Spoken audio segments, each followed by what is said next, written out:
5 जून का बजट इजलास मौखर कर दिया गया। नई तारीख का फैसला ना हो सका। पार्लिमानी ज़राए के मुताबिक हुकूमत बजट से पहले अहम कानून साजी करना चाहती है। कानून साजी के आइंदा वफाकी बजट से मुतालिक अहम असरात होंगे। बजट इजलास से पहले मुजवज़ा तरमीम ना हो सकी तो आइंदा माली साल में तब्दीलियाँ नहीं की जा सकेंगी। पीपल्स पार्टी कानून साजी के हक़ में नहीं, मुजवज़ा तरमीम की मुखालफत कर रही है। पीपल्स पार्टी को बनाने की जिम्मेदारी अहम शख्सियात को दे दी गई। बिलावल भुट्टो जरदारी को बनाने के बाद ही बजट इजलास की नई तारीख दी जा सकेगी। MQM पाकिस्तान ने भी अपनी शराइत रख दी। फारूक सत्तार ने गुज़श्ता रोज़ कामरान टिसोरी की बतौर गवर्नर सिंध तैनाती को बजट मंजूरी से मशरूत किया था। कौमी इक़्तिसादी काउंसिल का कल होने वाला इजलास भी मुलतवी। नई तारीख का ऐलान बाद में किया जाएगा। वफाकी बजट 5 की बजाय अब 10 जून को पेश किए जाने का इम्कान है।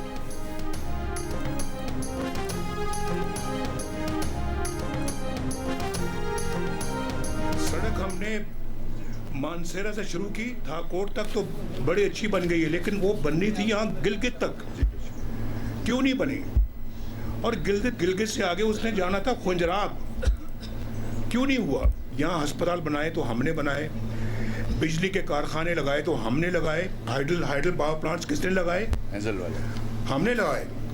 यहाँ पर जो डैम बनाना था हमने, अमीर भाषा, वो उसके लिए मैंने अपने ज़माने में 100 अरब रुपया दिया था उसको ज़मीन खरीदने के लिए। ज़मीन मौजूद है, डैम आज तक नहीं बना। ये जो नलदर का मंसूबा है हमने मुकम्मल किया है और दूसरे मंसूबे अभी तक मुकम्मल नहीं हुए। और मुझे बताएं किसी और पार्टी का नाम लेके किसी ने यहाँ पे ईंट भी रखी हो। गिलगित में तरक्याती काम क्यों नहीं हुए? मानसेरा से गिलगित तक रोड क्यों नहीं बनी? लोड शेडिंग क्यों खत्म नहीं हुई? पैसा कहां गया? डैम क्यों नहीं बना? नवाज शरीफ ने सवाल उठा दिए। गिलगित में कारकुनों से खिताब में कहा कि यहाँ अस्पताल बनाया तो हमने बनाया, हाइडल पावर प्लांट्स हमने लगाए, नंगर का मंसूबा हमने मुकम्मल किया। किसी और पार्टी ने यहाँ किसी मंसूबे की ईंट भी नहीं लगाई। हमें काम करने दिया जाता तो इनमें से कोई मसला ना होता। 2015 में 100 अरब देने के बावजूद अब तक अमीर भाषा डैम नहीं बना। किसी जमात के खिलाफ बात नहीं करना चाहते, लेकिन पूछना चाहते हैं कि क्यों चीज़ों को नज़रअंदाज किया। किसी पार्टी की बुराई करके नहीं, हम कारकर्दगी पर वोट मांगते हैं। वोट मिले या नहीं, यहाँ के लिए बात करेंगे। शहबाज शरीफ और मरीम नवाज को कहेंगे कि यहाँ आएँ।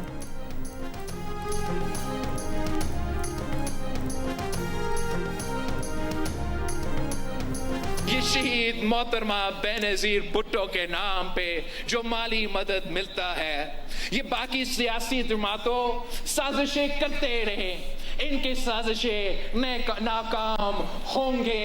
और मैं आपको बताऊं, ये मेरा अपना ये पाकिस्तान पीपल्स पार्टी की जद्दोजहद की वजह से नाकाम नहीं होंगे। हमारे उन माओ की दुआओं की वजह से इंशाअल्लाह ताला इनका साजिश नाकाम होगा।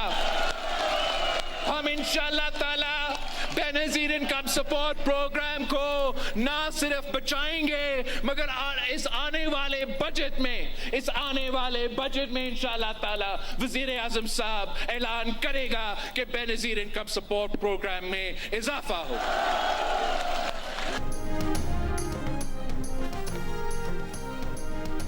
पीपल्स पार्टी के चेयरमैन बिलावल भुट्टो जरदारी का कहना है कि हमारी सियासी जमातें बेनज़ीर इनकम सपोर्ट प्रोग्राम ख़त्म करना चाहती हैं। हम इस साजिश को नाकाम बना देंगे, बेनज़ीर इनकम सपोर्ट प्रोग्राम को बचाएंगे। वज़ीर आज़म शहबाज शरीफ बेनज़ीर इनकम सपोर्ट प्रोग्राम में इजाफे का ऐलान करेंगे। पीपल्स पार्टी के चेयरमैन बिलावल भुट्टो जरदारी का स्कर्दू में इंतखाबी जलसे से खिताब। कहा, पीपल्स पार्टी मुल्क में रोज़गार लाने की कोशिश करती है, दीगर सियासी जमातें लोगों को बेरोज़गार करना चाहती हैं। पीपल्स पार्टी पसमानदा तबके की नुमाइंदगी करने वाली वाहिद सियासी जमात है। पाकिस्तान को एटम बम जुल्फ़िकार अली भुट्टो और मिसाइल टेक्नोलॉजी शहीद मोहतरमा बेनज़ीर भुट्टो ने दी। शुमाली इलाकों को गिलगित बल्तिस्तान का नाम सदर आसिफ जरदारी ने दिया। बिलावल भुट्टो जरदारी का कहना था कि पाकिस्तान को माशी तौर पर मजबूत देखना चाहते हैं, दुआगो हैं ईरान जंग के खात्मे के लिए फील्ड मार्शल की कोशिशें कामयाब हों। पूरी मुस्लिम दुनिया में इस जंग का बोझ उठाया जा रहा है।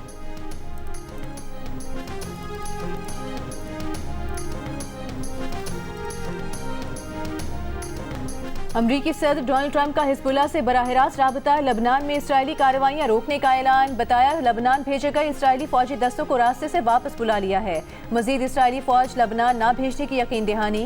हिजबुल्लाह रहनुमाओं का भी इसराइल पर हमले ना करने पर इत्तेफाक। ट्रंप ने इसराइल और हिजबुल्लाह से राबतों के बाद दोनों के दरमियान जंगबंदी का दावा कर दिया।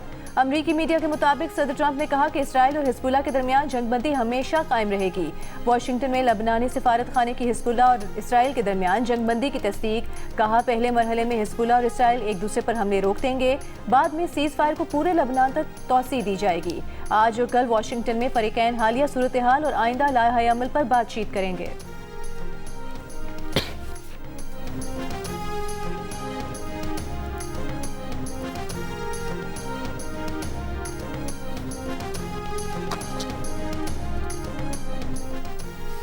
अमरीकी सदर डोनाल्ड ट्रंप ने लबनान पर हमला करने वाले इस्राएली वज़ीर-ए-आज़म को पागल करार दे दिया। नेतन्याहू को नाशुक्रा भी कहा। ट्रंप फ़ोन पर नेतन्याहू से इंतहाई बदज़बानी से पेश आए। कहा वो ना होते तो नेतन्याहू जेल में होते। कहा कि वो उनकी चमड़ी बचा रहे हैं। हर शख्स अब तुमसे और इसराइल से नफरत करता है। अमरीकी न्यूज़ वेबसाइट के मुताबिक जवाब में नेतन्याहू ओके ओके कहते रहे। ट्रंप तैश में नेतन्याहू पर चिल्लाए कि तुम क्या अहमकाना काम कर रहे हो। बैरूत पर हमले किए तो इसराइल दुनिया में मजीद तनहा हो जाएगा। ट्रंप ने नेतन्याहू से बैरूत पर हमले रोकने और मजीद कार्रवाई न करने का भी कहा। रिपोर्ट के मुताबिक दूसरी बार सदारत संभालने के बाद ट्रंप की इसराइली वज़ीर-ए-आज़म को बदतरीन टेलीफोन कॉल है। लबनान पर इसराइली हमले के बाद जब ईरान ने अमेरिका से राब्ते मुअत्तल करने का ऐलान किया तो इस तनाजुर में ट्रंप ने नेतन्याहू से राब्ता किया था। ट्रंप ने यह भी कहा कि पैगामात की मुअत्तली का मतलब हरगिज़ ये नहीं कि अमेरिका फिर से फौजी कार्रवाइयाँ शुरू कर दे।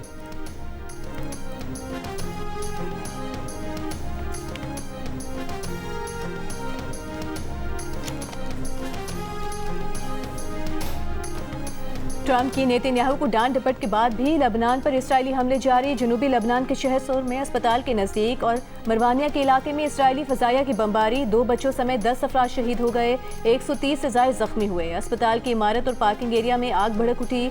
लबनानी फौज के मुताबिक जनूबी लबनान में इसराइली ड्रोन हमले में 2 लबनानी फौजी भी जख्मी हुए। इसराइली फौज ने लबनान के जनूबी शहर नबातिया के शहरियों को इनखला के अहकाम भी जारी कर दिए।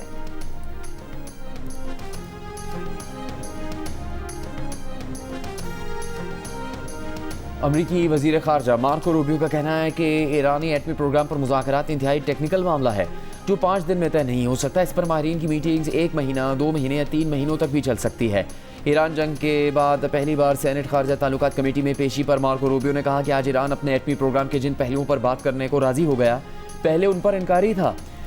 रूबियो ने कहा कि ईरान को सबसे पहले आबना हुर्मुज़ खोलनी होगी, वहाँ से बारूदी सुरंगें साफ़ करनी होंगी। ईरान को यकीन दिलाना होगा कि वो आबना हुर्मुज़ से टोल टैक्स नहीं लेगा। रूबियो ने कहा कि इस सब करना इस बात की ज़मानत नहीं होगा कि अमेरिका इनके बदले ईरान पर आयद पाबंदियाँ ख़त्म कर देगा। पाबंदियों के खात्मे की शराइत दीगर उमूर होंगे। ईरान को इंतहाई अफजुदा यूरेनियम की तल्फी के हवाले से मुज़ाकरात का अहद करना होगा। एक सवाल पर रूबियो ने कहा कि उन्हें पता लगा है कि ईरानी सुप्रीम लीडर किसी न किसी सतह पर इन मुज़ाकरात में किरदार अदा कर रहे हैं।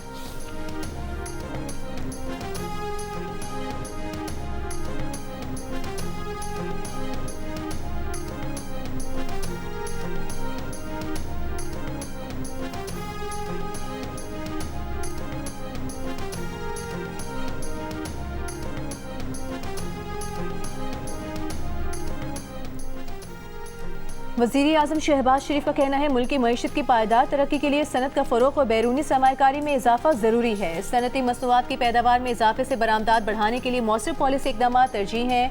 तवानाई की ज़रूरियात मुतबादिल तवानाई ज़राए से पूरा करने के लिए भरपूर काम हो रहा है। तवानाई बचाने और सस्ती ट्रांसपोर्ट के लिए इलेक्ट्रिक व्हीकल्स पॉलिसी ज़रूरी है। तमाम इस्लाहात और इक़दामात में इंतज़ामी शफाफियत और बेहतरीन कारकर्दगी अव्वलीन तरजीह है। वज़ीर आज़म की ज़ेर सदारत सरमायाकारी में इजाफा, शोबा जाती इस्लाहात और पॉलिसी इक़दामात पर जायज़ा इजलास। मुतालिका वज़ारतों की जानिब से मुख्तलिफ ज़ेर गौर पॉलिसी तजावीज़ पर ब्रीफिंग दी गई।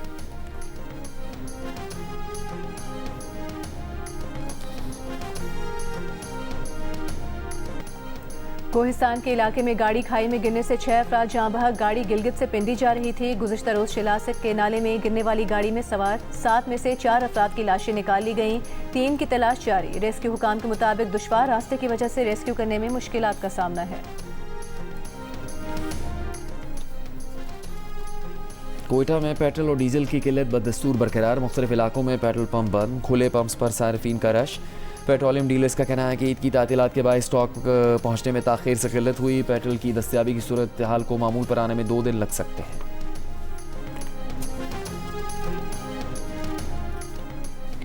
वज़ीर मुमलिकत ओन चौधरी की गवर्नर KP फैसल करीम कुंडी से मुलाकात। खैबर पख्तूनख्वा की मौजूदा सूरत हाल, अवामी मसाइल और सूबे में अमन इस्तेहकाम से मुतालिक उमूर पर तबादला ख्याल। दोनों रहनुमाओं ने कौमी यकजहती, तरक्की और अवामी खिदमत की आज़म का इयादा किया।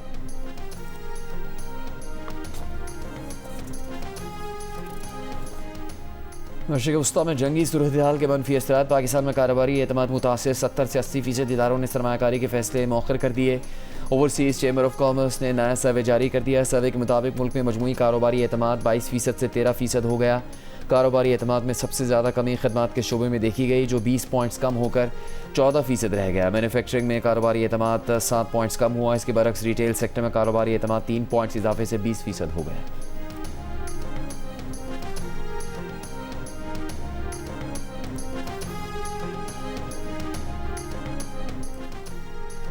अमरीका ईरान कशीदगी के मुल्क की मईशत पर मनफी असरात का खौफ, पाकिस्तानियों की तशवीश बढ़ गई। मुल्क की मईशत को मजबूत कहने वालों की शरह 3% कमी के बाद 20%, जबकि कमजोर कहने वालों की शरह 5% इजाफे से 65% पर देखी गई। इप्सॉस पाकिस्तान ने कंज्यूमर कॉन्फिडेंस सर्वे की सहमाही रिपोर्ट जारी कर दी। सर्वे में मुल्क की समत गैर मुतमईन अफराद की शरह 18% इजाफे से 78%, जबकि मुतमईन अफराद की शरह 40% से 22% पर नजर आई। मुस्तकबिल में मुल्क की मईशत में बेहतरी के लिए पुरुमीद अफराद की शरह में भी कमी आई। मुल्क के अहम मसाइल के सवाल पर 78% ने महंगाई, 59% ने बेरोजगारी, जबकि 34% ने गुर्बत पर तवज्जो दिलाई। 26% ने बिजली के निर्खों में इजाफे और टैक्सों के बढ़ते हुए बोझ पर परेशानी का इजहार किया और हुकूमत से इनके हल का मुतालबा किया।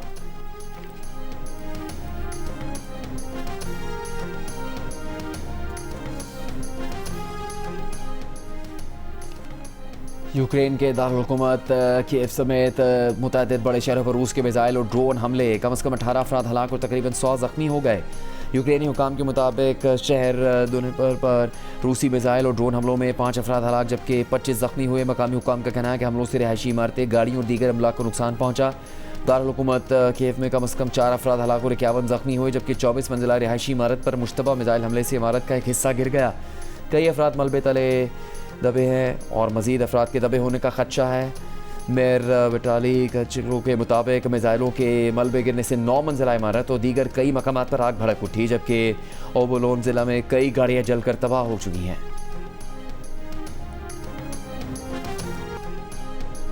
मकबूजा कश्मीर की लड़की का इश्क पाकिस्तानी नौजवान को सरहद पार ले गया। पाकिस्तान ने 30 और 31 मई की दरमियानी शब भारतीय इलाके उड़ी पहुंचने वाली पाकिस्तानी नौजवान ज़ीशान मीर के लिए कौंसलर रसाई की दरख्वास्त दे दी। सिफाती ज़राए के मुताबिक पाकिस्तानी हाई कमीशन नई दिल्ली ने भारतीय वज़ारत ख़ारजा को ज़ीशान मीर के बारे में ख़त लिखा है।